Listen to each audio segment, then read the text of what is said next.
Durante a pandemia, uma onda de ansiedade também vem contagiando as pessoas. A angústia, o medo e a sensação de estar sozinho no isolamento social podem levar, inclusive, à depressão, né, E para Salsi? ajudar, muita gente a lidar com esses sentimentos todos, o Fala Brasil procurou especialistas em saúde mental. A gente vai ver agora como controlar esses pensamentos negativos nesse momento de tensão.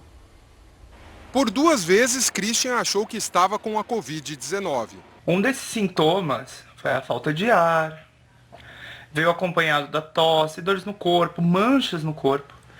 E imediatamente eu fui para o hospital porque eu estava com medo. Mas os exames deram negativo para a doença provocada pelo coronavírus. Na verdade, Christian estava com uma crise de ansiedade.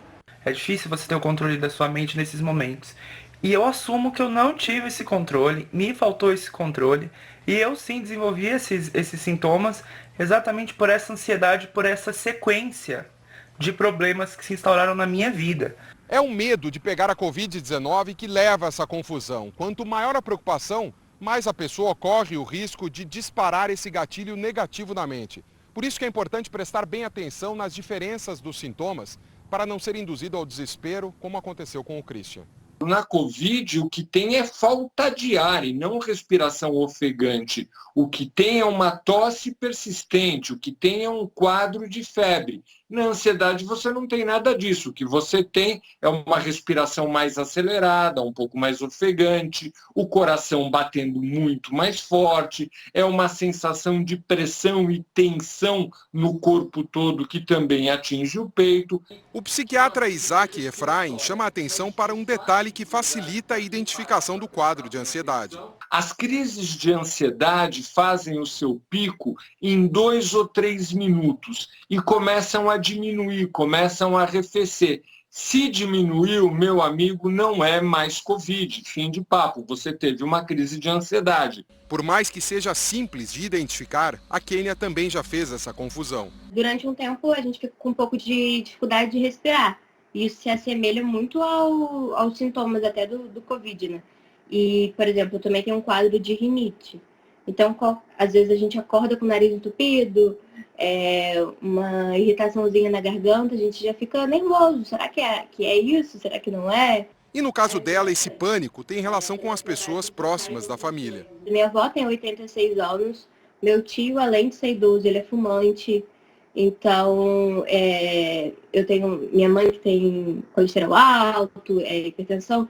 Então, assim, a gente tem muito mais medo pelas pessoas, né, de passar para as pessoas que a gente ama, até mesmo do que pegar essa doença. Para controlar a aflição que leva a crises de ansiedade, ela está fazendo tratamento psicológico à distância. A gente precisa focar muito com o paciente uma parte de psicoeducação, que seria fazer com que ele entendesse a diferença da ansiedade versus alguns sintomas que a Covid-19 apresenta nas pessoas. Um deles, que é incomum, é a falta do ar, né? Existem várias técnicas, trabalhar a respiração, prende o ar, solta, ouve uma música para relaxar. A psicóloga diz que houve um aumento na procura por tratamentos psicológicos durante a quarentena. Deixar de controlar o quadro de ansiedade pode trazer consequências mais sérias. Se não for tratado, a pessoa ela pode ter uma crise de pânico. O que a gente tem observado da área da saúde é que algumas pessoas que não tinham nenhum problema, não tinham nenhum sintoma de ansiedade, passou a ter. Quem já tem, piorou.